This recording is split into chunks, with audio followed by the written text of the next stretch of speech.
今回の産業まとめ。韓国へのワクチン供給置いてけぼり？精一杯頑張ったけど供給約束なし。国内生産へ、供給については不明。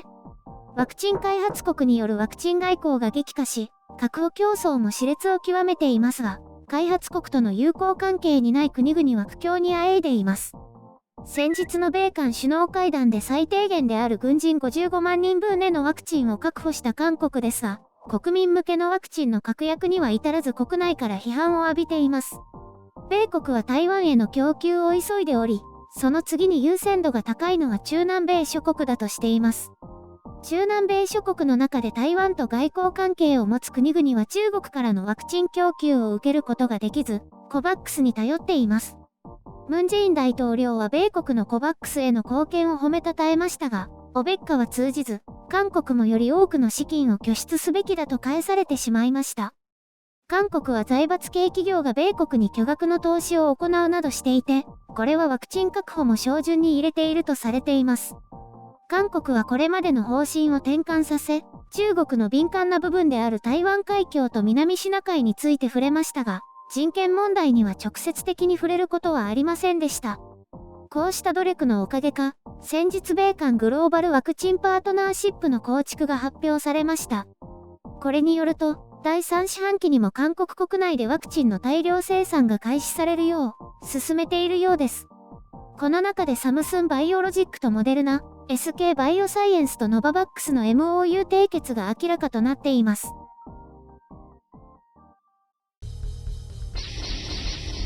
編集所感。今回の概要。ゴミ動画に釘を刺します。韓国へのもてなしは日本より上。生産イコール供給ではないよ。前回米韓首脳会談についてお伝えしましたとき、関連動画によそのチャンネルも表示されていたので久々に見てみました。3つくらい。1つはプレミア中でしたね。いわゆる喧嘩チャンネルなので批判的ではあるのですが、参照ニュースは韓国の保守系メディア、現政権に批判的ですからね。内容はワクチン外交成果なし、手ぶらで帰ってきた、旅行に行っただけ、みたいな感じでした。コメントも賑わってましたけど。現実に基づく風刺はいいけど嘘はダメでしょ。グローバルワクチンパートナーシップの構築は共同声明に入ってたし、成果なしじゃないよ。対北朝鮮も読売なんかは非常に辛辣に書いていましたが、得るものがなかったまでは嘘になるから絶対書かない。既存大手メディアをゴミとか批判する前に、自分たちがゴミになってはならないなと改めて感じましたね。昼食の比較とかしていたのも韓国メディアの話のようですけど、クラブケーキはひどいとかなんとか言っていましたね。私としては菅首相に出されたハンバーガーこそ最悪だと思いましたね。菅さん手をつけなかったでしょ。韓国人は公衆の面前で素手でチキンを掴んでかぶりつくことを何とも思わないかもしれないですが、日本人はちょっと違う。ハンバーガーこそ日本に対する何の配慮もない雑なもてなしだと感じましたね。話に熱中して食べられなかった？違いますね。ナイフもフォークもないんだもん。一応お上品である菅首相があんなのかぶりつきながら話せるわけもない。そんなシーンなんてこっちも見たくない。配慮なさすぎ。日米首脳会談の時、ちょっと書かなかったんですが、共同会見の時にハリス副大統領が米国内の銃乱射事件を真っ先に話しました。あれもはっきり言って気に食わない。総じて舐められてるのかと思いましたよ。玄関のレッドカーペットも敷かなかったしね。今回は日米首脳会談で失敗だと指摘を受けた点を全て韓国側が事前に指摘したとされていますね。なので韓国への待遇の方がマシだったんですよ。あ、マスクは関係ないけどね。マスクや握手は韓国側が強制されたようだから、あんなおでこを突き合わせるような距離とか嫌だったと思う。4月の中韓外相会談もマスクあり肘タッチだったはず。韓国が考えている距離感ってそんな感じ。ちなみに手ぶらで帰ったのは中韓外相会談の方。あれは韓国はあまりにかわいそうだった。一方でハリス副大統領がムン・ジェイン大統領と握手した直後に上着の裾あたりで手を拭ったのが失礼だと FOX ニュースが騒いでいますね。まあどうでもいいや。さて、ワクチン外交は失敗だと韓国の野党は騒いでいるみたいですが、この調子でいけば国内生産できるようになりますけどね。MOU だからまだわからないとかいう話が出てくるでしょうが、第3四半期には生産するということなので、前進しているようです。このあたりは変に曲解する必要はないです。ただ、作ったからそのまま韓国にすんなり供給できるかははっきりしないところです。米国は今のところ台湾を重視していますし、その次は中南米への中華ワクチンの侵食を止めたいと思っているようです。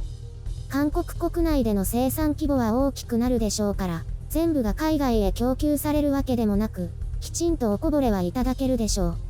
韓国として屈辱的なのは台湾より優先度が下ってところだと思います。まあ、台湾は比較すれば大変な状況ですからね。韓国は当初、感染を制御できてるからワクチン供給は後でいいよと貿易自慢して余裕をこいていたので仕方ないと思います。もし米国から直接的な供給を受けられなかったらコバックス経由に期待することになります。前回はほんのちょっとしかお金出しませんでしたが、今回はもっと出すということです。もっと出せば早く供給を受けられるかは別だと思いますが、ワクチンに関しては韓国は今のところ中立国で、ちょっと欧米寄りではあります。スプートニク V は作っても国内には供給してないし、スプートニク V 製造企業は相当儲かるという話なので、米国製ワクチンの製造も韓国にとっても良い話にはなるでしょう。日本も作るけど、それよりも韓国の国産ワクチンはどうなってるのかな？台湾は7月末だっけ？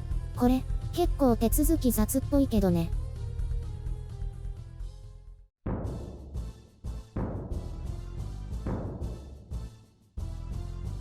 日本でも大規模接種ってやってたよ。今朝のテレビで。ちょっと見た。接種後の説明に恐ろしく時間をかけてたけど。知ってる。あれってああやって一人ずつに説明しないとダメなのかな？もうちょっと流れ作業のようにした方がスムーズに進むんじゃない？打ち終わった人をある程度集めてから説明すればいいんじゃないのかな？なんか30分は待機するって言ってるから、その間に映像を何回か流せばいいのにね。医師が直接説明しないとダメとかあるのかな？あ、医師とは限らないんだ。じゃあ映像で良さそうだよね。誰がなければもっと1日にたくさん接種できるんじゃないかな？ほら、多分法的に何かあったりするんじゃないの？映像だと見てなかったとか知らなかったとかで文句言う人がいるんじゃない？じゃあ待機する場所で誰かが話す？とにかく何かあるのか、それかテレビ用に丁寧にやっただけとか、改善されないなら大変そうだね。ちょっと中国の反応に触れるけど、中国メディアは今回の首脳会談におおむね否定的な反応だったよ。本当に週明けになったんだね。土日はお休みなんだね。共産党指導部が休んでるからね。メディアも勝手に記事を書けないんだよ。書いたとしてもチェックが通らないとダメなんじゃない？面倒だね。休日出勤とかしないのかな？そうらしいよ。扱いもそれほど大きくないね。あまり興味ないみたい。もう一回聞くけど、本当に土日は記事が出てこなかったの？多分外交の敏感なところだったから、どうしても女将のチェックが必要だったんじゃないかな。官営メディアだし。ただ、外信の引用はちょっとだけ出てたみたい。本当に報道の自由がないんだね。それが中国だよ。まあ、多分誰もこんな記事、気にしてもいないだろうけどね。お隣なのに？で私も全然興味ないけど。みんなそんな感じだってこと。でも、韓国も強烈に批判されたって感じではないね。今日の外交部定例会見で誰かが質問するだろうけど。へえ、じゃあ韓国としては良かったね。あ、それでも結構バカにされてたけどね。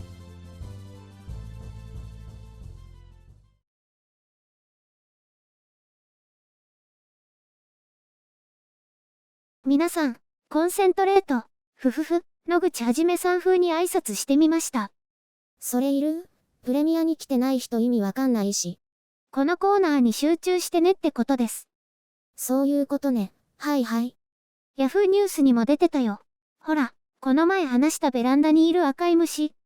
白雪さん曰く赤虫ね。マンションだに。あれって来月になったらいなくなってくれるみたいよ。でも今も毎朝の日課でベランダに赤い虫がいないか食器洗剤を薄めたスプレーを手に見回りしてるよ。今日は4匹だけだった。絶対許さん。どうせ頑張っても来年また出てくるって。あ、それでね、ふと思い出したんだ。あの日の恐怖を。また恐怖体験、多いね。コチニールって知ってる？知ってる。5ミニで話題になったんでしょ？白雪さんの中では。そうそれ。天然の赤い色素で、カニカマとかハムとか、安いイチゴジャムとかに入ってる色素。あの正体が虫だったということ。それを知った日の衝撃。しかも見た目が可愛いから好んで飲んでた5ミニにも入っていたという衝撃。あ、衝撃って2回言った？白雪さん虫嫌いだもんね。うん、ゾッとする。それからというもの、買い物するときは必ず成分表示を確認するようになったよ。必ずってほどではないよね。一回見たのは覚えてるから。